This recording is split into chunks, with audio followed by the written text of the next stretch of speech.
शांति आनंद देता है, जान से भी प्यारा प्रभु। प्रार्थना करे, आराधना करे, वो अच्छा है, कितना भला है। हालेलुया। प्रार्थना करे, आराधना करे, वो अच्छा है, कितना भला है। छुटकारा पाए हमेशा, हमेशा छुटकारा पाए हमेशा। हालेलुया। छुटकारा पाए हमेशा, हमेशा छुटकारा पाए हमेशा। जिस नाम में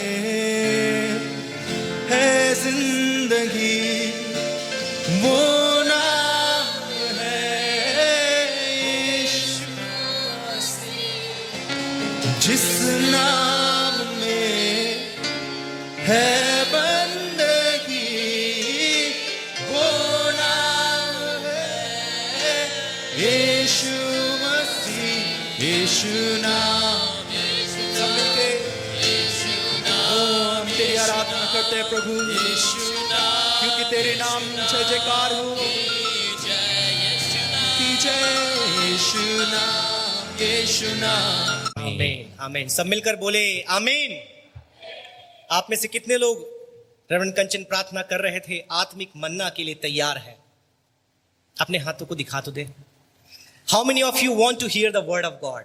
आप इसके लिए परमेश्वर की मन्ना के लिए तैयार है? जोर से बोले खुदावन प्रभु यीशु मसीह की हालेलुया। बीते संदेश में हमने एक बहुत ही अद्भुत कथा को सुना था, और वो कथा थी, कोई बताना चाहेगा कौन सी कथा हमने सुनी? 3 लोगों को याद है, एक बार फिर से मौका दे देता हूं। कौन सी कथा हमने सुनी थी? प्रेम कथा। चलो 13 लोगों को याद है, थैंक गॉड। जो लोग नहीं थे उनके लिए एक थोड़ा मैं रीकैप देना चाहूंगा। या परमेश्वर के कलाम से बाइबल में आप देखेंगे अलग अलग विभाजन पाए जाते हैं। आरंभ पंचग्रंथ से होता है, उसके बाद बुद्धि साहित्य आते हैं, फिर भविष्यवक्ता की पुस्तकें होती है, उसमें से बड़े भविष्यवक्ता, छोटे भविष्यवक्ता, इस प्रकार से पुराने नियम को अलग अलग भागों में विभाजित किया गया है। उसमें से छोटे भविष्यवक्ता, जो बड़े भविष्यवक्ता अलग अलग है, छोटे भविष्यवक्ताओं में से एक भविष्यवक्ता जिसका नाम तो छोटे भविष्यवक्ता में आता है, लेकिन संदेश बहुत बड़ा है। कई बार हम माइनर प्रॉफिट को माइनर समझ लेते हैं, राइट? लेकिन माइनर प्रॉफिट की कैटेगरी में तो है, क्योंकि पन्ने बहुत कम है, लेकिन जो उनका संदेश है वो बहुत ही विशाल है, बहुत ही बड़ा है। और कई बार मेरे लिए भी, अगर पवित्र आत्मा सहायता न करे आपको समझने के लिए, तो प्रयास करना व्यर्थ है। इतना अद्भुत इस किताब का संदेश है। या हमने आरंभ किया प्रेम कथा, एक अद्भुत प्रेम कथा, जिस प्रेम कथा के बारे में यदि आप विचार करें तो संसार के सारी प्रेम कथाएं आपको बचकानी और मामूली लगने लगती है, क्योंकि यह प्रेम कथा किसी मनुष्य के मध्य में या मनुष्यों के बीच में होने वाली कथा नहीं है। यह एक ऐसी प्रेम कथा है जो एक दैवीय अलौकिक सनातन काल के ईश्वर और उसकी चुनी हुई प्रजा इज़राइल के साथ में है। और उस चीज को चित्रात्मक रूप से समझाने के लिए परमेश्वर ने एक भविष्यवक्ता को चुना। उस भविष्यवक्ता का नाम भी बहुत खास है, होशे, जिसके नाम का अर्थ होता है उद्धार। तो होशे को चुना कि अपने प्रेम के द्वारा किए गए उद्धार का संदेश वो लोगों तक पहुंचने पाए। तो जो इसमें कैरेक्टर है, मैंने आपको जैसे बताया पिछली बार, मैं दोहराना चाहूंगा, होशे और गोमेर। गोमेर वो स्त्री है व्यभिचारिणी, जिसको परमेश्वर कहता है होशे से कि तू जाकर उससे विवाह कर। और ये बहुत ही अटपटी सी बात है, कई बार हमारे गले के नीचे नहीं उतरती कि परमेश्वर एक दास को बोल रहा है शादी करने के लिए। शादी करने तक तो ठीक है, लेकिन किससे? एक व्यभिचारिणी से, एक ऐसी स्त्री जिसको समाज, कलीसिया, मसीह के लोग, परमेश्वर के लोग तुच्छ जानते हैं, क्योंकि अपने पेशे में वो तुच्छ है। परमेश्वर ने होशे से कहा तू जाकर उसे विवाह ले, और ना केवल तू विवाह ले, वरन तू उससे बच्चे उत्पन्न कर। और 3 बच्चे आप देखते हैं वहां पर उत्पन्न होते हैं। पहले का नाम होता है जजरील। जजरील मैंने आपको बताया उसके नाम का अर्थ वो है, वो स्थान जहां पर जेहू के द्वारा पाप किया गया था, गुनाह किया गया था। ओमरी के पूरे परिवार का सत्यानाश, हत्या कर दिया गया था, उस पाप का स्मरण दिलाने के लिए परमेश्वर पहले बच्चे का नाम जजरील रखता है। दूसरा बच्चा होता है जिसका नाम होता है लोरुहामा। तीसरा बच्चा होता है, उसका नाम होता है लोआमी। लोरुहामा का मतलब करुणा रहित, कृपा रहित, दया रहित, मर्सीलेस। मैं इन पर दया नहीं करूंगा, मैं इन पर करुणा नहीं करूंगा। उसके बाद हमने देखा लोआमी, नॉट माई पीपल। ये लोग मेरे लोग नहीं हैं, ये लोग मेरी प्रजा नहीं है। ये थे लेकिन अब मेरी प्रजा नहीं है, क्योंकि इन्होंने मेरे दिल को दुखाया है, इन्होंने पाप किया है। इस प्रकार से सुधार के 3 संदेश उन लोगों को देते हुए यहां पर वो छोड़ता नहीं है, लेकिन आशीषों के वचन भी देता है। तो 3 बातें हमने बीते समय में संदेश में देखा। एक तो हमने देखा सूचना, कुछ बातों के विषय में हम सूचनाओं को पाते हैं, फिर हम सुधार को देखते हैं, उसके बाद हम सुसमाचार को देखते हैं। तो सुसमाचार में हमने बहुत सी बातें देखी, लेकिन कुछ बातें आपके बीच में रखूंगा कि एक वृद्धि उनके जीवन में आने वाली थी। पारिवारिक, शारीरिक, आत्मिक, देश के स्तर पर अलग अलग रीति से परमेश्वर भले उन्हें दंड तो देगा, लेकिन आशीषों से भी भरेगा। तो ये था सुसमाचार और पहला अध्याय हमने वहां समाप्त कर दिया था। और कुछ पाठ भी हमने सीखे कि परमेश्वर का प्रेम कैसा है। हमने ये सीखा पिछले बार।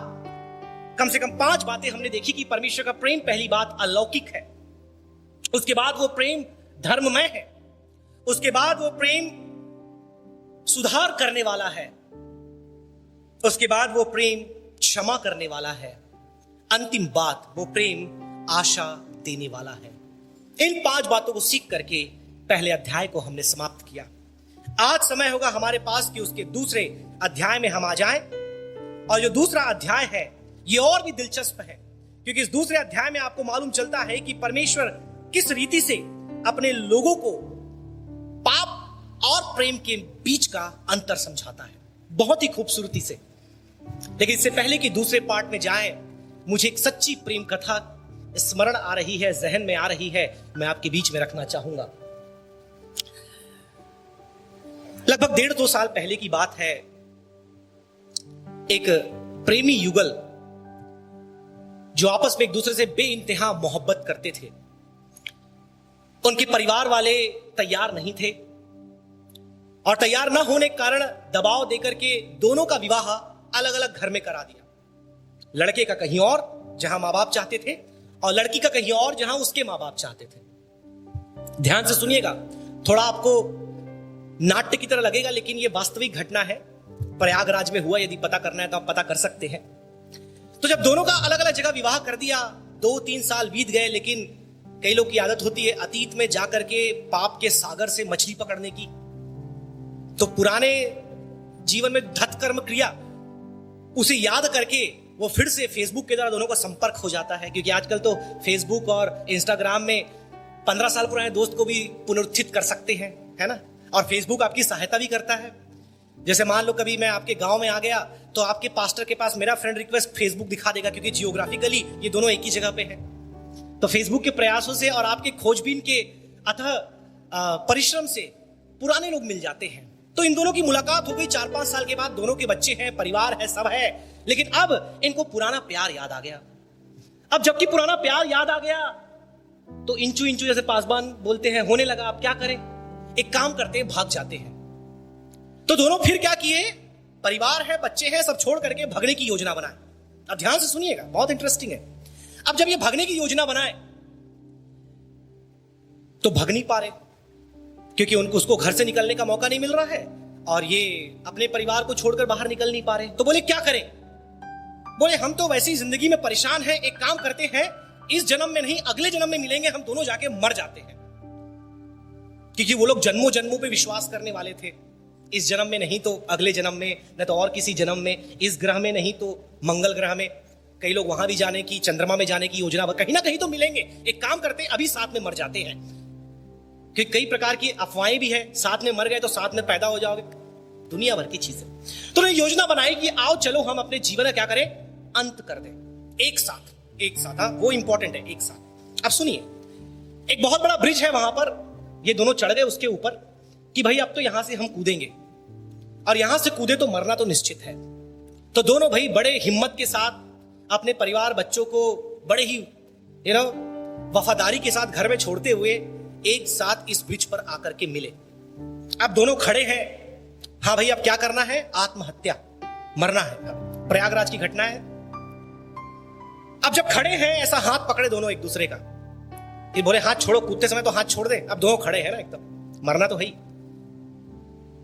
आप सभी को पता है, 1 2 3 बोला कि नहीं बोला पता नहीं, ऐसे ऐसे किए, हाँ ऐसे, और जैसे ही ऐसा किए तो लड़की कूद गई, लड़का रह गया। लड़का ऐसा कर दिया, वो ऐसा नहीं किया। अब सुनिए आगे, अभी तो और इंटरेस्टिंग बात आपको बता रहा हूं। अब जैसे ही लड़की कूदी, वो जोर से चिल्लाई। आपको पता है लड़कियां बहनें जहां भी होती, चिल्ला चिकना चोट वहां बहुत होता है, और खासकर तब जब कुछ कर रहे हो या कुछ दिख जाए या कहीं पहुंच जाए, वो चिल्ला करके ही सामने वाले को नर्वस कर देती है। तो जोर से चिल्लाई वो जैसी चिल्लाई, ये जो खड़ा है उसका प्रेमिका कूद गई। प्रेमी वो सुन करके डर जाता है, अरे बाप रे, इतना इतना भयंकर लगता है कि यहां से कूदने के बाद वो देखा ये तो गई, अभी क्या करूं, मैं बच गया, चलो वापस। वो इस योजना से, अभी सुनिए आगे तो सुनिए, ये वो इस योजना से वहां नहीं आया था, लेकिन जब देखा इतना चीखी, इतना जोर से आवाज आया, नीचे गिरी, मैं बोला बाप रे मेरे साथ ऐसा होगा।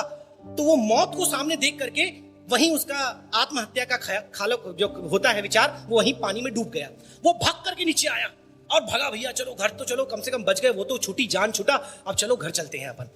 अब देखिए, अब वो लड़की जो नीचे कूदी, अब यहां कहानी खत्म नहीं होती। वो जो नीचे कूदी, वो देखी, अरे मैं तो यहां अकेले हूं, वो कहां गया? तो देखी वो तो नीचे भाग रहा उधर, वो तैर करके किनारे में आ गई। आप लोग हंस रहे हैं, सच्ची घटना है ये, आत्महत्या के बारे में बता रहा हूं, आप लोग हंस रहे भाई। गजब है हमारे पीसीजी के विश्वासी। वो तैर करके किनारे पर आई और पुलिस स्टेशन गई, इसने मेरे साथ धोखा किया, उस पर एफआईआर किया, अभी जेल में चक्की पीसिंग पीसिंग पीसिंग। What a beautiful ending right of this love story. सच्ची घटना, 5% भी इसमें मसाला नहीं मिला है, ना मैगी मसाला ना गरम मसाला, जैसा है वैसा। You can pull out this story from 2022 Prayagraj love affair और love couple suicide attempt. FIR किया किसके खिलाफ? उसके खिलाफ, पति के खिलाफ, मतलब प्रेमी के खिलाफ, कि इसने मुझे धोखा दिया। किस बात में धोखा दिया? आत्महत्या नहीं किया मेरे साथ। पुलिस भी आज तक सोच रही है, केस चल रहा है कि भैया कौन सा धारा लगाएं इसके ऊपर, आत्महत्या साथ में नहीं किया, ये धोखा। लेकिन अब महिला करी है, फास्ट ट्रैक में तो डालना ही पड़ेगा, हाई कोर्ट में तो जाना ही पड़ेगा। मेरे प्रियो, दुनिया में कई एक प्रेम कथाओं को आप देखते हैं, कई बहुत बचकानी होती है, उनमें से कुछ बहुत हास्यप्रद होते हैं और कुछ बहुत ही गंभीर ट्रेजिक एंड के साथ समाप्त होते हैं। बहुत कम समय आपको हैप्पी एंडिंग दिखता है। लेकिन संसार के प्रेम कथा की बात आज नहीं, वरन परमेश्वर के वचन में एक प्रेम कथा है जिसमें हम थोड़ा आगे बढ़ेंगे। इस प्रेम कथा में अब दूसरे अध्याय में आप देखते हैं, परमेश्वर अपने लोगों को यह बताता है कि तुमने मुझे छोड़ करके जिस पाप को अपनाया, जिस गुनाह को अपनाया, वो पाप मेरे प्रेम से कैसे अलग है। मैंने तुमसे प्रेम किया लेकिन तुमने पाप किया। I loved you but you chose to be sinful। परमेश्वर होशे नबी के द्वारा अब इन लोगों को यह बताता है, मैंने आपको बताया था कि शाऊल के समय, दाऊद के समय और सुलेमान के समय पूरा इजराइल एक था, राइट। फिर जब सुलेमान की मृत्यु हुई, उसके उपरांत जो उसका बेटा और एक और जेरोबोआम रेहोबोआम निकले, इन दोनों के शासनकाल में पूरा जो संयुक्त इजराइल था वो 2 भागों में बट गया। 2 भागों में बट करके उत्तरी भाग और दक्षिणी भाग 2 हो गए। उत्तरी भाग को कहा गया समरिया या फिर इजराइल, और जो दक्षिणी भाग है उसे कहा गया यहूदा, और जहां पर यरूशलेम भी आता है, जहां पर मंदिर भी था। और 2 गोत्र नीचे की तरफ और 10 गोत्र ऊपर की तरफ, 12 गोत्र विभाजित हो गए। इसमें सबसे पावरफुल या सामर्थ्य जो गोत्र था उत्तर की, क्योंकि ये जो भविष्यवक्ता है ये दक्षिण इजराइल के लिए नहीं है, ये उत्तर इजराइल के लिए है। मतलब समरिया, मनस्से और जहां पर इजराइल का उत्तरी भाग था, ये वहां का भविष्यवक्ता है। और जब ये भविष्यवाणी कर रहा है, इसके साथ के साथ दक्षिण जो इजराइल है, यहूदा है, वहां पर यशाया और मिका भी सेवा कर रहे हैं। उनके साथ ये उत्तर इजराइल में सेवा कर रहा है। और जब यहां सेवा कर रहा है, मैंने आपको बताया यहां पर जेरोबोआम के नेतृत्व में जो एक पापी राजा था, 4 और राजाओं का नाम पहली आयत पहले अध्याय में लिखा है। उनके समझ जब ये सेवा कर रहा है, इसने देखा कि इजराइल पाप में बहुत भयंकर रीति से डूब चुका है। ऐसे ऐसे गुनाह, ऐसे ऐसे पाप कर रहे हैं जो इजराइल ने पहले कभी नहीं किया था। और ये केवल किस लिए? वहां के अगुओं के कारण, वहां के नेताओं के कारण, वहां के जो राजा है जिनको चुना गया था उनके कारण। क्योंकि जब राजा बुरी तो प्रजा भी बुरा। और गुनाह इस प्रकार के कि ना केवल उन्होंने बछड़ा सोने का बनाया, जो कि दूसरी बार था। पहली बार तो आप देख सकते हैं जब मूसा ऊपर चढ़ा था तब उन्होंने बनाया था, दूसरी बार उन्होंने बछड़ा बनाया। इसके साथ साथ बाल की आराधना कर रहे हैं। और एक बाल नहीं, वहां पर जो शब्द आप पढ़ेंगे दूसरे अध्याय में आया है वो है बालिम। बालिम का मतलब बाल का प्लूरल, बहुवचन। तो बाल जेपोर, बाल इतियाद, बाल मेकोर, बाल ओपीर, ऐसे कई एक बाल देवताएं या देवताओं का झुंड था, ये उनकी आराधना कर रहे हैं। इसलिए होशे नबी को वहां का बहुवचन इस्तेमाल करना पड़ा, प्लूरल वर्ड इस्तेमाल कर रहा, बालिम। और कहें तो उनको अपना बालम बना लिया। बालम पता है किसको कहते हैं। यहां पर इजराइल का प्रेमी जो है वो परमेश्वर प्रभु यीशु मसीह परमेश्वर पिता होना चाहिए था, लेकिन इन्होंने अपना प्रेमी बालम, बाल को बना लिया। अब परमेश्वर दूसरे अध्याय में होशे को बोलता है, तू इनको बता कि मेरा प्रेम इनके पाप से कैसे पृथक है।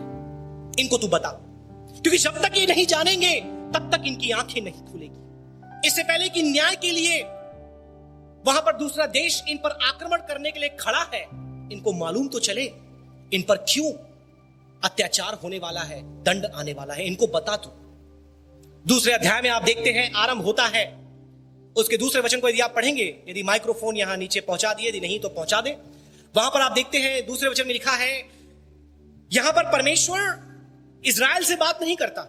यहां परमेश्वर इजराइल से बात नहीं करता, जो बच्चे उसने उत्पन्न किए हैं उनसे बात करता है। अब देखिए परमेश्वर कितना खफा है। कई बार आप देखे होंगे प्रेमी युगल जब आपस में लड़ बैठते हैं, या पति पत्नी भी लड़ लेते हैं, उनके बीच की बातें बंद हो जाती है। और कुछ घरों में तो फिर बच्चे मीडिएटर बन जाते हैं। बेटा जाके मम्मा को बोलो आज सब्जी में करेला बनाए। बच्चा बोलता है जाके, मम्मी सब्जी में करेला बना। मम्मी बोलती है करेला नहीं घर में, पहले बोलो बाजार से लेकर के आए। तो बच्चे जाके पापा को बोलता है करेला ही नहीं, करेला लेकर के आओ।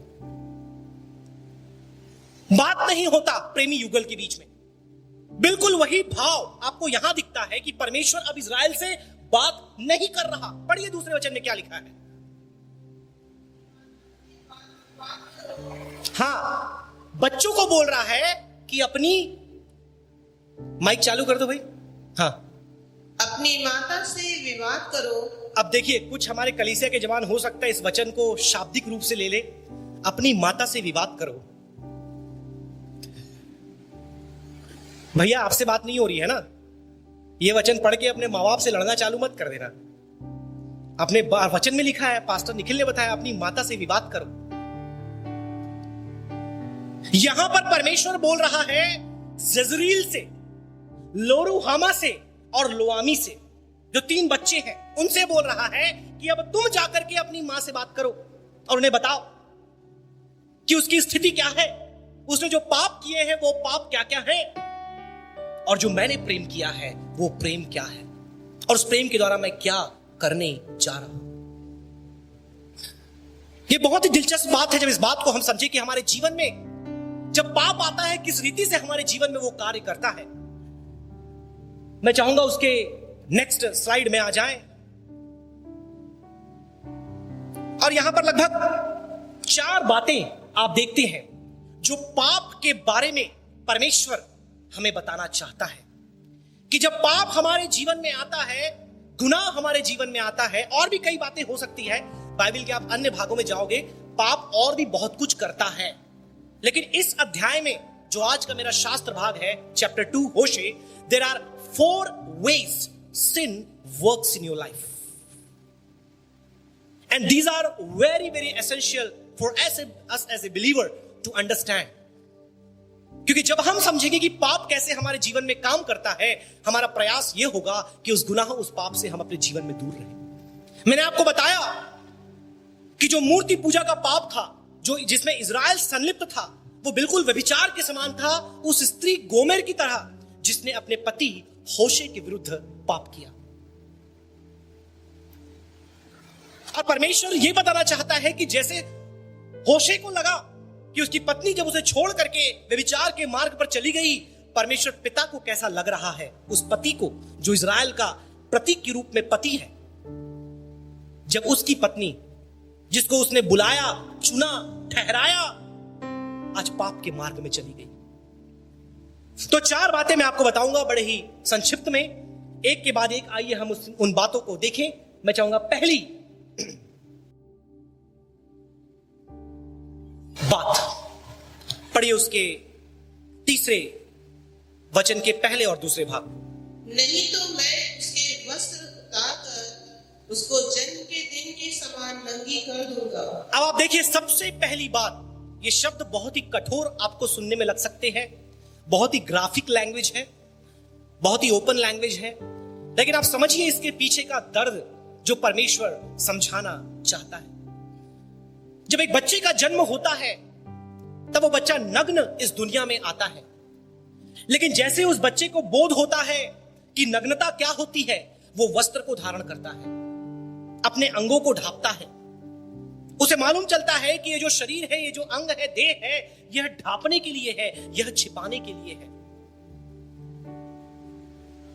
लेकिन आज भी कई लोग निर्वस्त्र होकर के घूम रहे हैं। आपको पता है यूके में क्या हो रहा है, अमेरिका में क्या हो रहा है, कैसे लोग प्रोटेस्ट कर रहे हैं, उतार रहे हैं।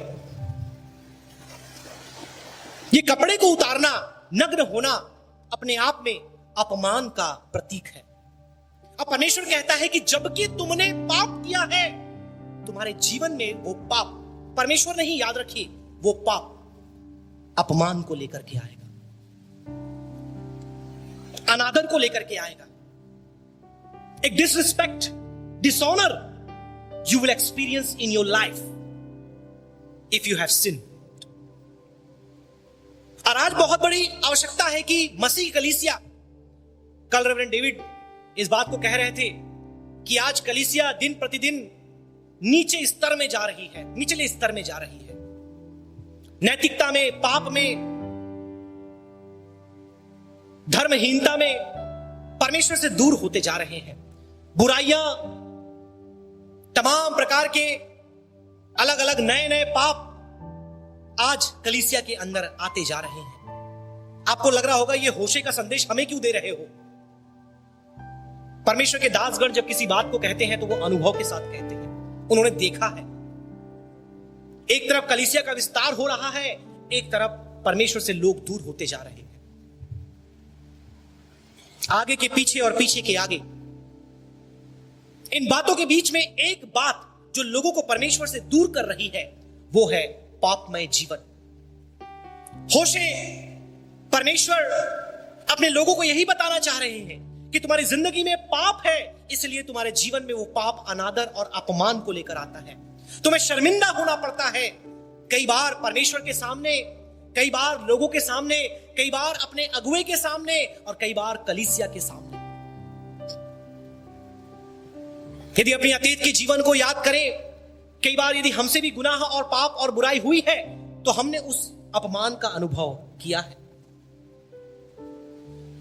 और जब तक उस पाप में बने रहेंगे वो अपमान जीवन में बना रहेगा, वो गुनाह जीवन में बना रहेगा, वो दोष आपके अंदर बना रहेगा।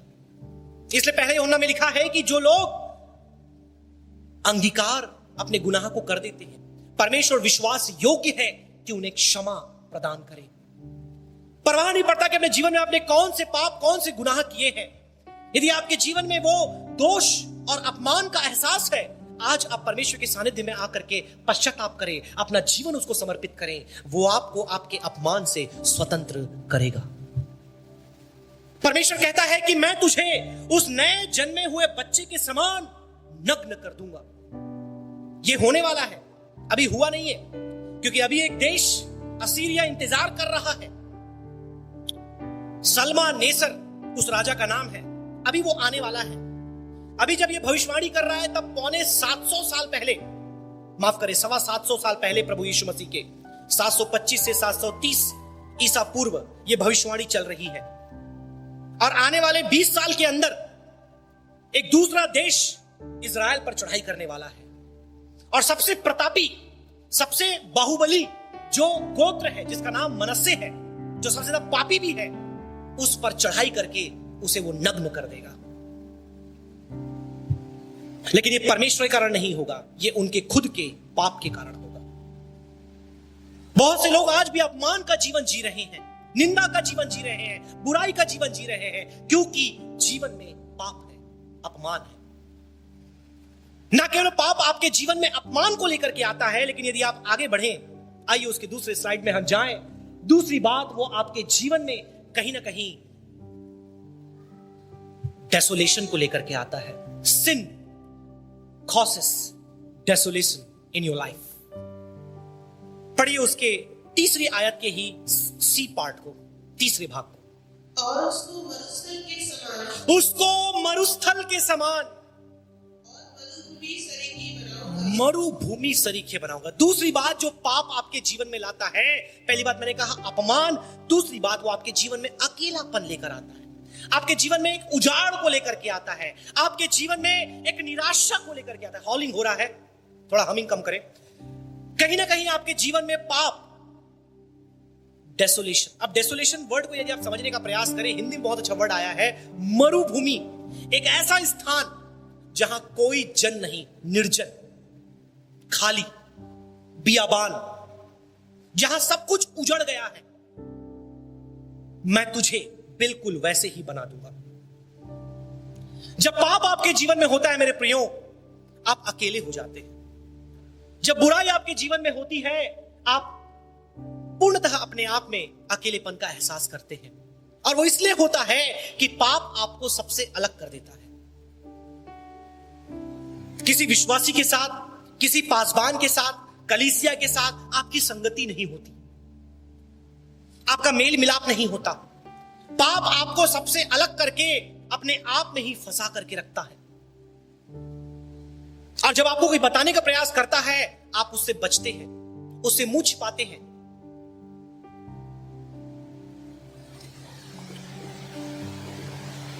परमेश्वर कहता है कि तेरे जीवन में जबकि तूने गुनाह और पाप किया है, एक मरुभूमि का एहसास होगा। आपको याद होगा मरुभूमि से इस्राएली लोग होकर के गए, जब वे 40 वर्ष यात्राएं कर रहे थे, निर्जन स्थान में जहां कोई नहीं था, वहां पर से वो होकर के जा रहे थे। खैर आपस में वो बहुत से लोग थे, लेकिन वे सब पाप करने वाले थे। फिर परमेश्वर कहता है एक भी व्यक्ति कालेब को छोड़ करके, यहोशू को छोड़ करके वाचा के देश में नहीं गया जो वहां से निकले थे, क्योंकि ये सब पापी थे।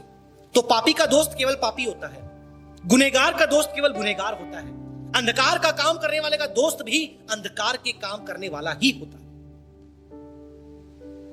मेरे प्रियो, आज की सुबह परमेश्वर का वचन हमें सिखाता है जिस प्रकार से इजराइल को उजाड़ दिया गया। आप देखेंगे जब असीरियन लोग आते हैं, जब शल्मा नेसर अटैक करता है, पूरे के पूरे इजराइल को वो धराशाही करके मिट्टी में निस्तेनाबूत कर देता है, ईंट से ईंट बजा देता है, कुछ नहीं बचता। ये केवल इसीलिए क्योंकि इनके जीवन में पाप था, इनके जीवन में गुनाह था। There was sin in their life, therefore they experienced the desolation, a kind of desert where there was nobody with them, alone, all alone for themselves. परमेश्वर आज सिखाता है कि इस पाप को यदि हम अपने जीवन से दूर करते हैं, पश्चाताप करते हैं, प्रभु के पास आते हैं, वो हमें गले लगाएगा, वो हमें आलिंगन करेगा, और हमारे अकेलेपन में परमेश्वर हमारे साथ रहेगा। आज बहुत से लोग को अकेलापन रखता है कि लोग घर में अकेला छोड़ दो तो भूत पकड़ लेगा, ऐसा लगता है। रात को वॉशरूम भी नहीं जाते, घर में नहीं रहते। कुछ लोग हंस रहे हैं, मैं आपकी बात नहीं कर रहा, मैं आत्मिक अकेलेपन की बात कर रहा हूं। यह अकेलापन मेरे प्रियो हमें बता रहा है कि हमारा जीवन कहीं ना कहीं सही नहीं है। जरूरत है कि हम परमेश्वर के पास आए, पश्चाताप करें, ना केवल अपमान, ना केवल अकेलापन, लेकिन आगे बढ़ेंगे आप। तीसरी बात, ये कुछ और भी आपके जीवन में लेकर आता है। उसके चौथे भाग को पढ़े, तीसरे आयत का। और उसे प्यास से मार डालूंगा। और उसे प्यास से, तीसरी बात ड्राइनेस, अंग्रेजी में पढ़ेंगे, वहां लिखा है ड्रॉट, सूखापन, निर्जल। यदि आप आत्मिक रीति से इस बात को समझने का प्रयास करें, जो ये सूखापन है आपके जीवन में फलहीनता को दर्शाता है। कोई फल नहीं है जीवन में, प्रयास कर रहे हैं, सब कुछ कर रहे हैं, सारी बातें हैं, लेकिन कोई फल नहीं है। और वचन में यदि आप पढ़ेंगे तो फल के बारे में कई बात लिखी गई है। आत्मिक फल लिखा गया है, व्यवहारिक फल लिखा गया है, सेवा का फल लिखा गया है, कई बातें आप वचन में देखते हैं। लेकिन जब पाप एक व्यक्ति के जीवन में होता है, वो सूख जाता है। गर्मियों में आपने देखा होगा, एक पेड़, एक पौधा जिसको पर्याप्त मात्रा में जल नहीं मिल पाता, वो सूख कर पापड़ हो जाता है और टूट कर मर जाता है। इसी प्रकार से एक इंसान के जीवन में जब गुनाह और पाप और बुराई होती है, वह भी सूख जाता है, क्योंकि निराशा उसके जीवन में आती है, जो कि पहला पॉइंट हमने देखा, रूखापन, और उसकी हड्डियां सूख जाती है। वचन में यही तो लिखा है, हड्डियां सूख जाती है, ना केवल शारीरिक रीति से लेकिन आत्मिक रीति से। यहां पर मैं आत्मिक बातें कर रहा हूं। यह है पाप का सामर्थ्य। This is the power of sin in your life. और यही इज़राइल के साथ हुआ। उनके जीवन में एक सूखापन आने वाला है। अभी तो जैतून, लहसुन, अच्छे तेल, अच्छा भोजन, खीरा, ककड़ी, अच्छी अच्छी चीजें आनंद में भी ले रहे हैं। अभी पढ़िएगा, आगे हम आएंगे उसमें। लेकिन एक दिन आएगा जब तू अपने जीवन में सूखापन का इस्तेमाल करो, केवल इसलिए होगा कि तुमने अपने पाप से पश्चाताप नहीं किया। मेरा वचन मेरे प्रियो आज की सुबह हमें सिखा रहा है, यदि अपने जीवन में हम फल लाना चाहते हैं, यदि अपने जीवन में हम ग्रोथ लाना चाहते हैं, यदि अपने जीवन में हम बढ़ना चाहते हैं, सबसे पहले हमें पाप में जीवन को छोड़ना पड़ेगा, उससे अलग होना पड़ेगा। कई बार हम बपतिस्मा ले लेते हैं, लेकिन सच्चा पश्चाताप हमारे जीवन में नहीं होता। शादी करना इसलिए बपतिस्मा ले लिया, लेकिन जीवन में परिवर्तन नहीं आया। पाप में जीवन छोड़ा, सांसारिक जीवन छोड़ा, संसार की रीति चलना छोड़ा, संसार का चाल चलन छोड़ा, नहीं छोड़ा। वही मुंह से गालियां, वही आंखों से गलत चीजों को देखना, वही हाथों से बुरे काम करना। और फिर बाद में बोलते हैं, भाई साहब हमारे जीवन में इतना अकेलापन क्यों है, इतना सूखापन क्यों है, इतना निर्जन, इतना उजाड़ एहसास क्यों होता है? यह पाप का प्रभाव है। इज़राइल के जीवन में यह आया, और आज कलीसिया में भी इस बात को कई बार हम देख सकते हैं। परमेश्वर मुझसे इतना दूर क्यों खड़ा है? जब दाऊद के जीवन में पाप आया, उसने कहा, परमेश्वर तू मुझसे दूर क्यों खड़ा है? भजन 51, उसने पश्चाताप किया। यदि आप एहसास भी नहीं कर पा रहे कि परमेश्वर आपसे दूर है, मेरे प्रियो, कहीं ना कहीं अपने जीवन को हमें जांचने की आवश्यकता है। अंतिम बात, चौथी बात, पाप आपके जीवन में क्या लेकर के आता? वहां अंत में लिखा है मृत्यु। अंततः पाप आपके जीवन में मृत्यु को लेकर के आता है। तुम मर जाएगी, वहां लिखा है। यदि आप नए नियम में आए, रोमियो के पत्र में लिखा है कि पाप की मजदूरी मृत्यु है। पाप की मजदूरी मृत्यु है। कई लोग आज दुनिया में जो प्रभु यीशु मसीह को नहीं जानते, अपने पापों में वो मरे पड़े हैं। लेकिन जब सुसमाचार उनके पास पहुंचता है, वो अपने मृतक अवस्था से पुनर्जीवित हो जाते हैं, क्योंकि मसीह के सुसमाचार में पुनरुत्थान की सामर्थ्य है। लेकिन जब एक व्यक्ति पाप में जीवन व्यतीत करता है, तो वो मरा हुआ होता है। वचन में लिखा है वो मरा हुआ होता है। और ये लोग भी जो थे, इज़राइल, अपने पाप में मरे हुए थे। मैंने बताया उनका पाप क्या था। उनका पाप सच्चे ईश्वर को छोड़ करके अन्य देवताओं के पीछे, मूर्ति पूजा, अन्य प्रकार के लोग जिसके लिए परमेश्वर ने मना किया था, वे उनके पीछे जा रहे थे, जिसको परमेश्वर ने व्यभिचार के रूप में देखा। और उसके कारण उनके जीवन में मृत्यु आ गई। ना केवल इनके जीवन में, लेकिन मरुभूमि में जो लोग घूम रहे थे, 40 वर्ष वे सब वहीं मर गए, सब मर गए, एक भी आदमी नहीं, केवल यहोशू और कालेब को छोड़ करके कोई वाचा के देश में नहीं पहुंच पाया। यदि आज आप जीवित हैं, परमेश्वर के भवन में हैं, वचन को सुन रहे हैं, मैं सोचता हूं इससे बड़ा अनुग्रह हमारे जीवन में कुछ भी नहीं हो सकता कि हम अपने पाप में जीवन से निकल करके उस मृत्यु से बचें जो इंतजार कर रही है। एक आत्मिक मृत्यु, एक शारीरिक मृत्यु। सबोपदेशक 7:17 में लिखा है, जो मैं कहता हूं 7:17 सबसे खतरा, उस आयत को कभी नहीं भूलना। यदि तू अत्यधिक अधर्म करे, पाप करे, तो तू जल्दी मर जाएगा समय से पहले, और यदि तू मूर्खता करे तो तू समय से पहले मरेगा। कई लोगों को लगता है कि पूरा पक करके हम मरेंगे, जितना एज हमारा प्रभु ने दिया है उतना हम जिएंगे। लेकिन यदि हमारे जीवन में पाप है, गुनाह है, बुराई है, और या हमारे जीवन में मूर्खता है, दो बातें लिखी है, तू समय से पहले क्यों मरे। ये प्रभु का वचन है, मैं किसी को डरा नहीं रहा, वचन में जो लिखा है मैं आप तक पहुंचा। मृत्यु तुम्हारे जीवन में आएगी, मृत्यु तुम्हारे जीवन, अधर्म के कारण, पाप के कारण और बुराई के कारण, मूर्खता के कारण। मूर्खता के काम बहुत से हम करते हैं, हो सकता है मूर्खता पाप ना हो, लेकिन अनजाने में, अज्ञानता में, अनदेखी में बहुत से काम हो जाते हैं। दुर्घटनाएं, कितनी दुर्घटनाएं होती हैं, लोग अचानक से खत्म, चटनी बन जाती है।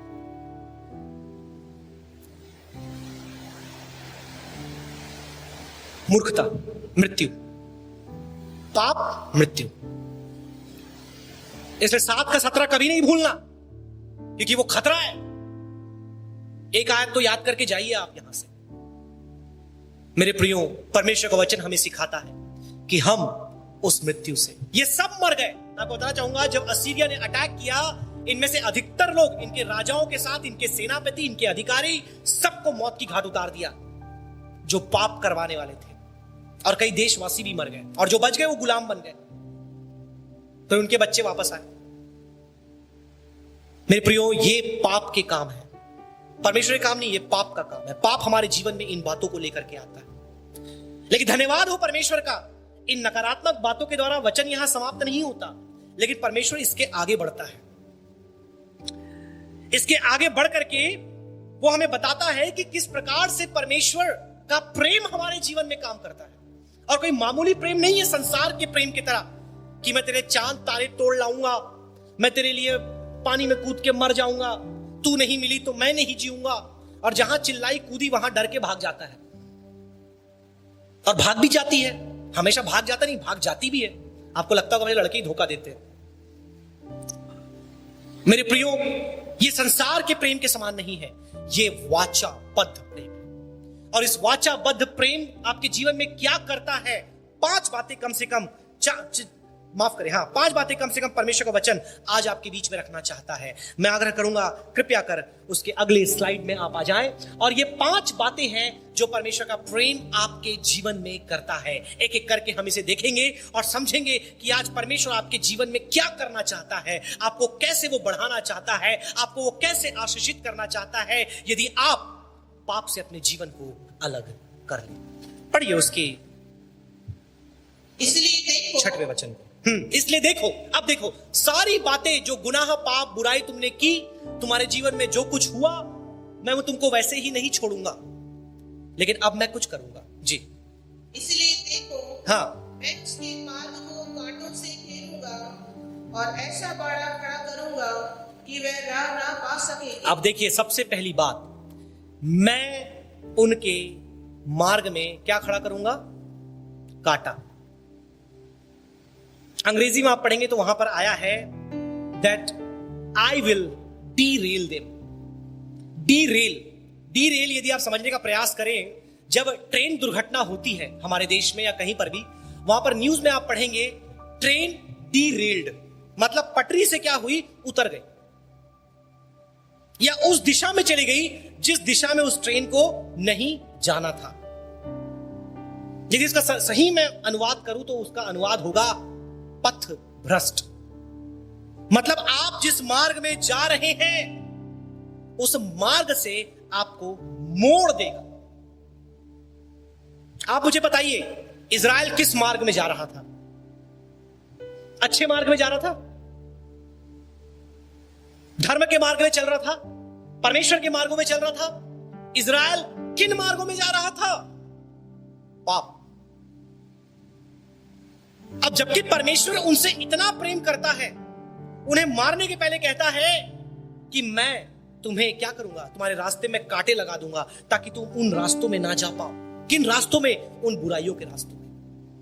और कई बार ऐसा हमारे जीवन में होता है, जो चीजें हमारे लिए बुरी होती है, परमेश्वर कई बार हमें उन चीजों को पाने से, उन चीजों के में जाने से रोकता है जो हमारे लिए आत्मिक जीवन के लिए उपयुक्त नहीं है।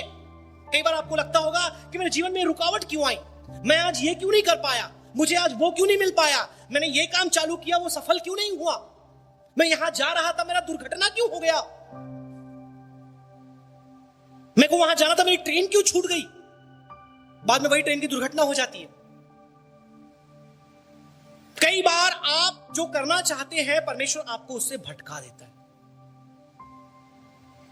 ये इसलिए नहीं होता कि परमेश्वर कुछ नुकसान कर रहा है आपका, ये उसके प्रेम का प्रमाण है। ऐसा प्रेम जिसके द्वारा वो आपके जीवन में सुधार लेकर के आना चाहता है। तो सुधार तब तक नहीं आएगा जब तक वो आपको मोड़ेगा नहीं। और कई बार ये दर्द भरा अनुभव भी हो सकता है कि जब परमेश्वर मोड़ता है ना, वो कोई मामूली बात नहीं है।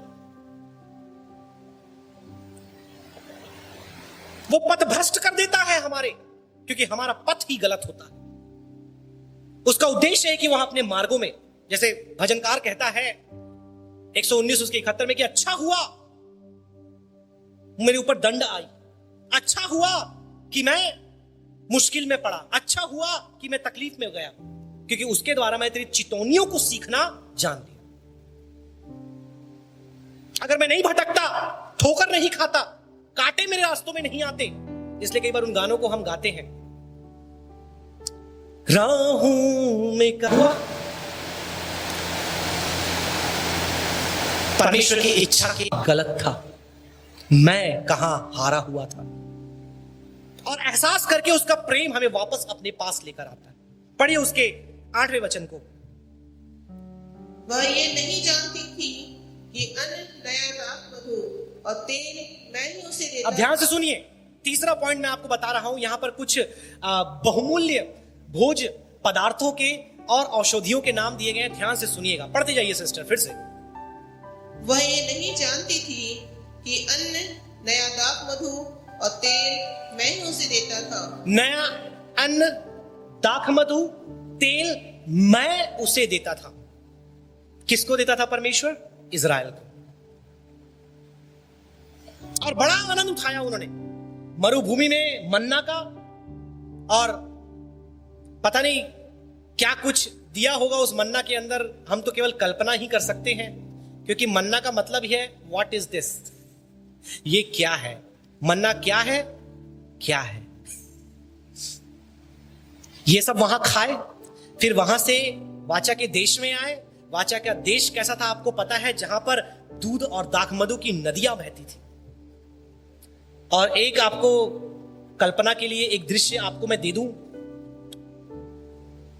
वहां पर इतना शहद होता था, धाराएं कैसे बहती थी मैं आपको बता रहा हूं, कि अब भैया छत्ता तो बड़ा ऊपर लगा है, और इन दिनों में सीढ़ी तो होती नहीं थी कि लगा के पहुंच गए वहां पर, और बिल्डिंग भी ऊंची ऊंची नहीं है। जैसे एलबीसी आइस कैंपस में लगते हैं तो हमारी बिल्डिंग में चढ़कर ऊपर से वो हाथ मार के निकाल लेते हैं। तो ये जो लोग होते थे जंगल में यात्रा करने वाले या सैनिक जो लड़ने जा रहे हैं, भूख लगी, ताकत चाहिए, बल चाहिए, इंस्टेंट एनर्जी कहां से आएगा? तो मल्टीविटामिन तो है नहीं, गोली खा लिए, घोल के पी लिए, प्रोसेस्ड वाला नेचुरल छत्ता दिख गया उनको। तो वो क्या करते, उनके उस तीर से, जो धनुष रहता है उसमें पीछे धागा बांध देते और उसमें वो शूट करते। अब तीर तो उसके अंदर चला गया। अब तीर जब उसके अंदर गया तो जो धागा बंधा हुआ है ना, उस धागे से वो क्या है, शहद रीसता रहता, रीसता रहता, रीसता रहता, रीसता। और जितना ये पिए पिए फिर छोड़ के गए, और वो रीसता रहे। वहां पर धारा मधु की बह जाएगी। दूध इतना, जानवर इतने मतलब हेल्दी, स्वस्थ और ऑर्गेनिक मिल्क, आजकल तो पता नहीं क्या क्या खिला के लीटर लीटर दूध निकाल लेते हैं गायों से। और हम गट गट गट गट उसको पी जाते हैं। पता नहीं किसका क्या दूध क्या मिला हुआ है, क्योंकि डिमांड इतना है। लेकिन उन दिनों में इतने ऑर्गेनिक ओरिजिनल, मतलब एकदम नदी का पानी पहाड़ों से निकलता हुआ उसे पी रहे हैं, हरी हरी घास, क्योंकि भजन में लिखा है ना हरी हरी चराइयां। आज तो सूखा घास खिलाते हैं, लेकिन दूध तो दोनों सफेद ही, इसलिए अंतर हम नहीं कर पाते। तो हरी हरी घास और दूध और मतलब पानी, ये सब पी करके इतना दूध कि ओवरफ्लो गाय को भी। तो कई बार जब गाय का ओवरफ्लो हो जाता है, वो पेड़ में और चट्टानों में जाकर के उसे स्क्वीज करती है और एक्स्ट्रा मिल्क को आउट करती है, बाहर निकालती है। तो एक तरफ मधु की धारा है, एक तरफ दूध की धारा है, एक तरफ जैतून का तेल 1200-1500 रुपए लीटर है आज, ये उसका दिया जलाते थे।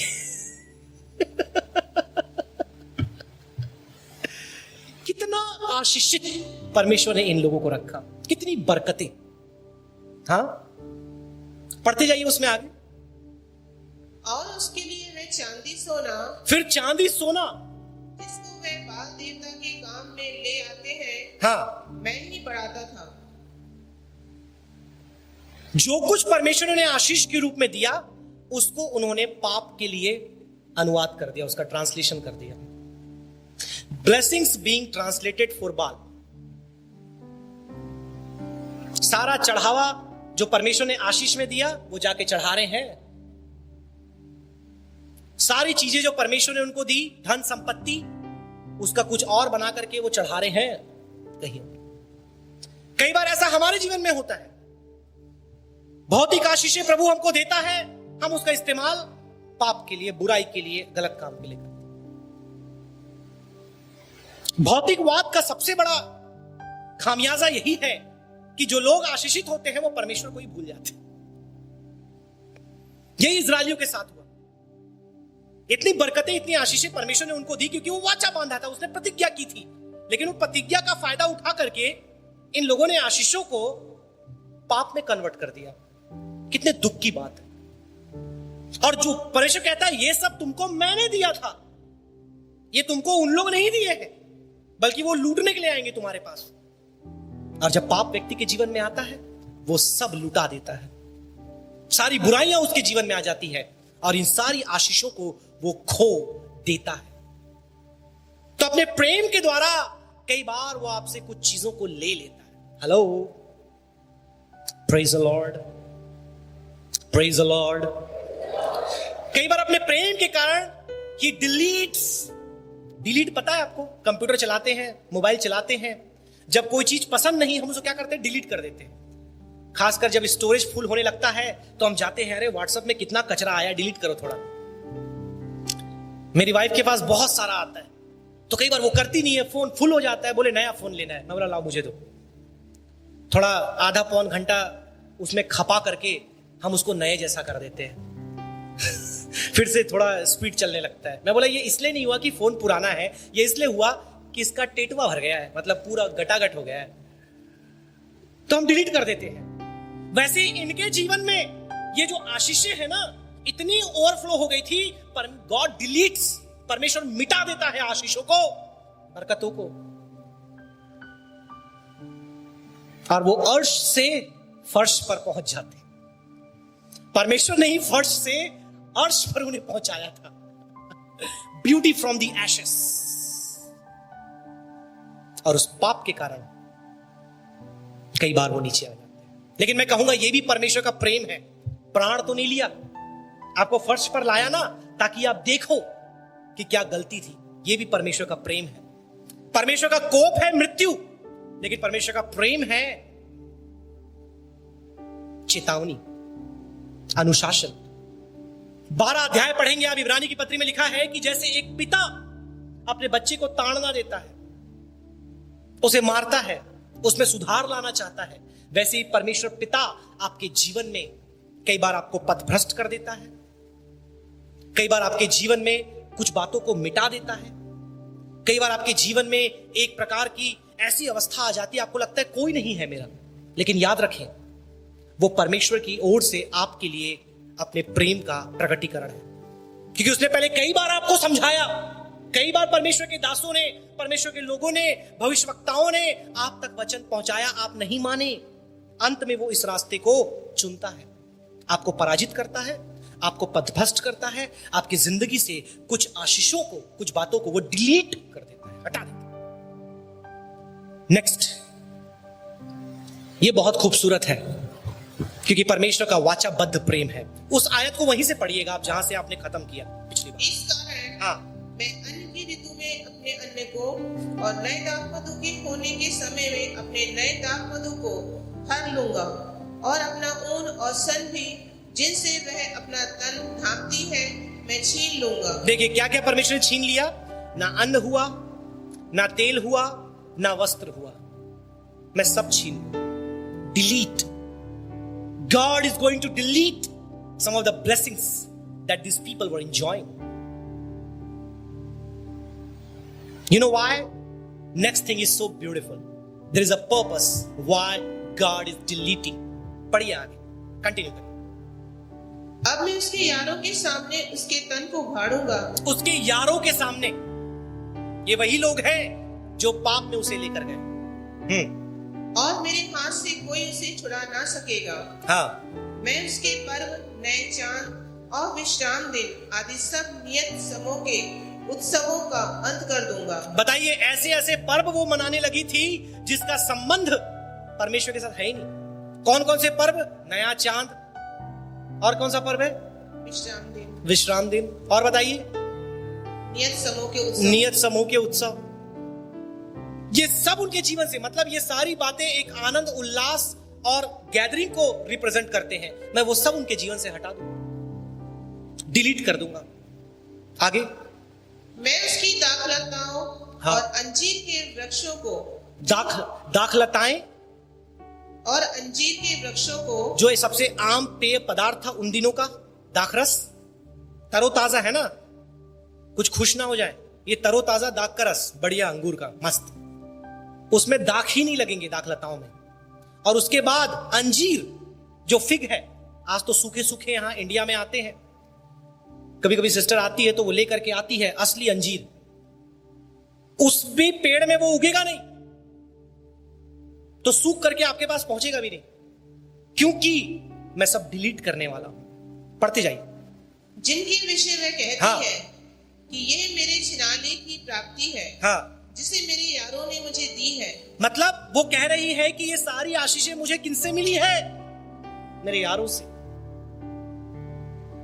ना केवल परमेश्वर को भूला, ना केवल उसकी आशीषों को भूला, ना केवल उसकी आशीषों को गलत बातों में इस्तेमाल किया, अंततः ना ही उसके प्रबंधन को स्वीकार किया। बोले ये प्रबंधन परमेश्वर ने नहीं, ये प्रबंधन कहीं और से हुआ है। कई बार परमेश्वर के द्वारा सफलता जब हमारे जीवन में आती है ना, हम उसे, उसका श्रेय किसी और को देने लगते हैं, और ये इज़राइल वही प्रजा में से एक थी। आगे, उन्हें ऐसा उजाड़ूंगा हाँ, कि वे जंगल से हो जाएंगे, हाँ, और वन पशु उन्हें चर डालेंगे। यस, पढ़ते जाइए। वे दिन जिनमें वे बाल देवताओं के लिए धूप जलाती और नथ और हार पहने अपने यारों के पीछे जाती और मुझको भूले रहती थी, उन दिनों का दंड मैं उसे दूंगा, यहोवा की यही वाणी है। अब 14 वचन को आप पढ़ दें। इसलिए देखो मैं उसे मोहित करके जंगल में ले जाऊंगा। इन सारी बातों को उनके जीवन में होने के बाद परमेश्वर कहता है, मैं उसे मोहित करके अपने पास ले आऊंगा, और उससे कैसी बातें करूंगा? और वहां उससे शांति की बातें कहूंगा। और फिर उससे शांति की बातें कहूंगा। Why God derailed you? Why God defeated you? Why God deletes some of the things from your life is because God could draw you closer to Him. परमेश्वर ने आपको पथभ्रष्ट क्यों किया? परमेश्वर ने आपको पराजित क्यों किया? परमेश्वर की जिंदगी से कुछ बातों को क्यों मिटाया? क्योंकि अंततः वो आपको अपने पास लेकर आना चाहता था। क्योंकि हम परमेश्वर कई बार तब तक याद नहीं करते जब तक हमारी जिंदगी में कठिनाइयां, मुश्किलातें, परेशानियां नहीं आती, बीमारियां नहीं आती। तो कई बार ये सारी बातें इजराइल के जीवन, मैं ये नहीं बोल रहा आपके जीवन में ऐसा हो रहा है, don't misunderstand me, I am just explaining the word. इजराइलियों के जीवन में सारी घटनाक्रम हुए ताकि ये लोग परमेश्वर के पास आए। It is a love of God. ये परमेश्वर का वाचाबद्ध प्रेम है जो उसने इजराइल के साथ किया, इसलिए लगातार उनके पीछे पड़ा हुआ है, पीछे पड़ा हुआ है। अनफेलिंग लव ऑफ गॉड जो कभी आपका पीछा नहीं छोड़ता, आप उससे दूर चले जाते हैं। इसलिए बहुत से लोग जब प्रार्थना करते हैं, आपने इस शब्द को सुना होगा, हमारी बेवफाई के बाद भी परमेश्वर वफादार बने रहने वाला परमेश्वर है। Despite our unfaithfulness, God is a faithful God. हम अविश्वास योग्य रहे, हम गुनाहगार रहे, लेकिन परमेश्वर तू ईमानदार और वफादार परमेश्वर है। यही तो अगापे प्रेम है। एक कूद गया, दूसरा भाग गया नहीं। एक कूद गया, दूसरा उसको बचाने के लिए कूद गया।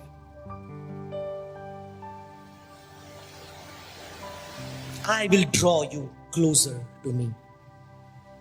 और क्यों आपके निकट वो आएगा, आपको अपने निकट क्यों लाएगा? उसमें लिखा है ताकि मैं उससे शांति की बातें कह सकूं। क्या ही अनमोल वचन है। Sometimes we think that there is no peace in our life. Sometimes we feel like our life is restless. It only takes you get closer to God, and all you gonna experience is immeasurable peace of God that passes all understanding. मैं तुम्हें ऐसी शांति देता हूं जो संसार तुम्हें नहीं दे सकता। हां, एसी वाले कमरे में अच्छे से आप बैठेंगे, थोड़ा आपको शांति का एहसास होगा। कई बार आप किसी बीच पर, किस किनारे पर, जंगल पर, पहाड़ पर, कहीं पर चले जाएं, आपको शांति का एहसास होगा, लेकिन वो क्षण भंगुर होगा। क्योंकि जो शांति परमेश्वर आपको देता है वो आपके दुख की अवस्था में, आपके क्लेशों की अवस्था में, आपकी बीमारी की अवस्था में आपके अंदर एक ऊर्जा को उत्पन्न करता है, एक आनंद को उत्पन्न करता है, एक उत्साह को उत्पन्न करता है, क्योंकि वो परमेश्वर आपसे प्रेम करता है। गॉड और God's love draws you closer. उसका प्रेम आपको अपने निकट लेकर के आता है। ये सारी बातें जो उसने आपके लिए की, केवल इसीलिए कि वो आपको अपने निकट लाए। अंतिम बात कहकर अपने शब्दों को विराम देना चाहूंगा। पढ़िए थोड़ी 15-16 आयत पढ़ दीजिए उसका। वही मैं उसको दाग की पारियां दूंगा। और फिर से वही चीजें जो मैंने ले ली थी, मैं तुझे, और बहुत से पॉइंट थे लेकिन समय बचाने के लिए मैंने सब हटा दिया। लेकिन वचन को आप पढ़ेंगे, इतना खूबसूरत यह अध्याय है। परमेश्वर का प्रेम आपको खुली किताब के समान दिखता है। कितना दंड दिया, कितना डांटा, क्या कुछ छीन लिया, लेकिन अब वही परमेश्वर बोलता है, नॉट लोआमी बट आमी, नॉट लोरू हामा बट रहामा। मैं तरस खाऊंगा और तुम मेरे लोग कहलाओगे। मैं तुम्हें फिर से वही दाग की बारियां, वही आशीषें दूंगा जो तुम्हें एक समय मैंने छीन लिया था, तुमसे ले लिया था। पढ़ते जाइए। और आकोर की तराई को आशा का द्वार कर दूंगा। हाँ, और वहां वह मुझसे ऐसी बातें कहेगी जैसे अपने जवानी के दिनों में, अर्थात मिस्र देश से चले आने के समय कहती थी। तो पहला सा प्रेम कब याद आएगा? जब तुम लौट आओगे। जब तुम मिस्र से चली थी, बंधुआई के देश से, जो तुम्हारे अंदर मेरे लिए प्रेम था, तुम्हें वो जवानी की बातें याद आएंगी। बोलते ना पहला सा प्रेम, प्रकाशित वाक्य आप पढ़ेंगे, बोलते जवानी का प्रेम तो वो प्रेम बात ही कुछ और है। बोलते फर्स्ट लव। हाँ, कई लोग को बोलो फर्स्ट लव के बारे में बताओ, तो आंखों में आंसू और दिल में सिसकियां लेकर के बताएंगे। शादी किसी और से भी हो गई होगी, लेकिन कहानी मस्त बताएंगे एकदम, राइट? तो परमेश्वर कहता है तुम पहला सा प्रेम कब याद करोगे? हेलो, जब ये बातें तुम्हारे जीवन में घटित होगी। So God's love reminds us of His love in our life. Wow! परमेश्वर का प्रेम हमें अपने निकट ला करके उसके प्रेम के बारे में हमें एहसास दिलाता है, स्मरण दिलाता है, जो शायद कभी हमने उससे पहली बार किया था। पढ़ते जाइए। यहोवा की वाणी है, हाँ, कि उस समय तू मुझे ईशी कहेगी और फिर बाली ना कहेगी। हाँ, क्योंकि भविष्य में मैं उसे बाल देवताओं के नाम ना लेने दूंगा। बाली ना, मैं आपको शुरू में बताया था, कई एक देवताओं के जो नाम थे, अब तुम वो नहीं कहोगी, अब तुम यहोवा कहोगी। हाँ, और ना उनके नाम फिर स्मरण में रहेंगे। अब कभी स्मरण में तुम्हारे नहीं रहेंगे उनके नाम। उस समय मैं उनके लिए वन पशुओं और आकाश के पक्षियों और भूमि पर के रहने वाले जंतुओं के साथ वाचा बांधूंगा। वाचा, ये वाचा बहुत बहुत महत्वपूर्ण है होशे की पुस्तक में, because this book is not about an ordinary love story, but this book is all about a covenantal love story. ये कोई आम प्रेम कथा नहीं है, लेकिन ये दैवीय वाचाबद्ध किया गया प्रेम की कथा है। इसलिए मैं कहा यह प्रेम कथा आपको दुनिया में किसी मूवी में, किसी नॉवल में, किसी के जीवन में मिलेगी ही नहीं। बस शर्त यह है 400-500 1000 करोड़ खर्च करके एक मूवी मैं नहीं बना सकता ताकि आपको होशे की प्रेम कथा दिखा पाऊं। आजकल 200-400 करोड़ खर्च करके प्रेम कथा बना देते हैं, सारे लोग टूट पड़ते हैं उसको देखने के लिए। मैं वो नहीं कर सकता। इसका मतलब ये नहीं कि ये आम कथा है। मेरे प्रियो, today the worldly love stories are presented in more glorified, more majestic form, और हमें लगता है कि this is so beautiful and attractive. लेकिन ये परमेश्वर के प्रेम के बारे में आप गौर करेंगे, उसे जानने का प्रयास करेंगे, उसकी तुलना आप किसी से नहीं कर सकते, क्योंकि ये वाचाबद्ध प्रेम है जो दुनिया में कोई नहीं कर सकता आपसे, केवल वो परमेश्वर। पढ़ते जाइए। और धनुष और तलवार तोड़कर। अब ये बहुत इंपॉर्टेंट है, क्योंकि यहां पर पांचवी और अंतिम बात जो परमेश्वर का प्रेम आपके जीवन में करता है बताया गया है कि मैं उनके धनुष, उनके बाण को तोड़कर युद्ध को उनके देश से दूर कर दूंगा। युद्ध को उनके देश से मैं दूर कर दूंगा। मतलब आपके जिंदगी के संघर्ष, आपके जिंदगी के युद्ध, आपके शत्रुओं का आक्रमण जो आपके ऊपर है, मैं उसे तुमसे अलग कर दूंगा। आमीन, हालेलुया। गॉड्स लव डिफेंड्स अस। परमेश्वर का प्रेम, पांचवी और अंतिम बात, हमारी रक्षा करता है। ये क्या ही सुंदर बात है मेरे प्रियो, क्योंकि आज हमारे जीवन में यदि किसी बात की सबसे ज्यादा आवश्यकता है तो वो है परमेश्वर की सुरक्षा की। आज मनुष्य का जीवन भाप से भी बदतर हो चुका है। भाप तो फिर भी थोड़े समय तक रहता है। आज लोग कीड़े मकोड़ों के समान मर रहे हैं, दुर्घटनाओं में, महामारियों में, हिंसा में। देश देश में कैसी हिंसाएं हो रही है, यदि आपको मालूम होगा तो कई बार रूह कांप जाती है। कल को यदि हमारे नगर में ऐसा हो जाए तो हम कहां जाएंगे। मेरे प्रियो, परमेश्वर की रक्षा, God's defence is all we need. केवल वही हमें अपने जीवन में चाहिए, परमेश्वर की रक्षा। परमेश्वर की रक्षा हमारे जीवन में, परमेश्वर की रक्षा हमारे परिवार में, परमेश्वर की रक्षा हमारे बच्चों के जीवन में, हमारी कलीसिया में, हमारी सेवा में, हमारी नौकरी में, हमारे व्यापार में। परमेश्वर की सुरक्षा, ऑल दैट यू नीड। और होशे को परमेश्वर कहता है, तू बता दे अपनी पत्नी को, बच्चों तुम बता दो अपनी मां को कि मैं उसे युद्ध से दूर कर दूंगा, उसके नगर से युद्ध को मैं दूर कर दूंगा। इतने सारी बातें, इतने बिंदु सब बता करके यदि सब कुछ आप भूल गए कि पाप क्या है और प्रेम क्या है, अंत के 2 बात कहकर अपने शब्दों को समाप्त कर दूंगा। सब कुछ, सारे बिंदु आप भूल गए तो केवल ये 2 बातें आज आप अपने साथ लेकर यहां से जाएं। There are 2 takeaway lessons from chapter 2. सबसे पहली बात, overcome sin in your life. ये कहानी सुनकर हम क्या सीखते हैं? इतनी अच्छी प्रेम कथा सुन तो रहे हैं, लेकिन पाठ क्या है हमारे लिए? Overcome sin in your life. We all struggle with sin. The existence and the power of sin and the presence of sin is so real today. But we got to overcome. लेकिन हमें उस पर जय पाना है मसीह के सामर्थ्य से, पवित्र आत्मा की ताकत से, वचन की सच्चाई से। Overcome sin in your life.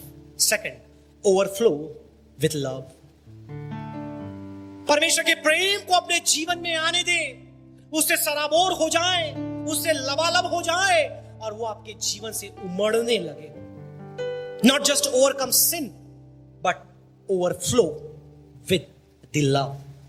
ना केवल पाप पर जय पाए, वरन परमेश्वर का प्रेम जो कि वाचाबद्ध प्रेम है आपके जीवन में उमड़ने पाए, ताकि परमेश्वर का धन्यवाद करते हुए अपना जीवन व्यतीत करें। सचमुच क्या ही अद्भुत प्रेम कथा और कई बार जब इसको हम पढ़ते हैं हमें लगता है कि क्या यह सचमुच ऐसा हुआ? परमेश्वर इतना क्या किसी से प्रेम कर सकता है कि उन्हें चेतावनी देने के बाद भी कहता है वो सारी आशीषें मैं तुम्हें वापस दूंगा, वो दाख की बारियां, वो अन्न, वो जल, वो फल, वो सब्जियां मैं तुम्हें वापस दूंगा। यदि हमारा किसी से झगड़ा हो जाए ऐसा लगता है कि उसका मुंह ना देखूं मैं दोबारा, राइट? नहीं होता ऐसा आपके साथ? आपको लगता नहीं कि इसका मुंह भी ना देखूं मैं? इसलिए देखो झगड़ा होने के बाद लोग मुंह नहीं देखते एक दूसरे का। हाँ ठीक है चलेंगे, चलो, मुंह नहीं देखते मुंह। हमने अपने आंखों से देखा है, पता है इन दोनों का तू मैं हुआ है, इसलिए मुंह फुला के बैठे। आने भी ऐसी करती है, गुस्सा आ जाता है कई बार, आदि उसका टॉय ले लेता ऐसा मुंह फुला कर। फिर इन्होंने तो इतना पाप किया, परमेश्वर मुंह फुलाना क्या, चुटकी बजा के इनको चटनी बना देना था। एक कहता है तुम बंधुआई में जाओगे जरूर, लेकिन मैं तुम्हें आजाद करूंगा, और तुम्हें आजाद भी करूंगा और तुम्हें वापस दूंगा जो आशीषें तुम्हें चाहिए थी। इसलिए आज इजराइल देश को आप देखें, यह देश तमाम आशीषों से प्रचुर मात्रा में परिपूर्ण पाया जाता है। मेरे प्रियो, परमेश्वर का वचन सच्चा है, उसकी प्रतिज्ञाएं सच्ची है, उसके वचन की जो बातें हैं आपके जीवन में सचमुच पूरी होती है। लेकिन केवल यदि हम पाप पर जय पाएं और उसके प्रेम में बढ़ते चले जाएं, परमेश्वर हम सबों को। आइए अपने स्थानों में खड़े हो जाए। मैं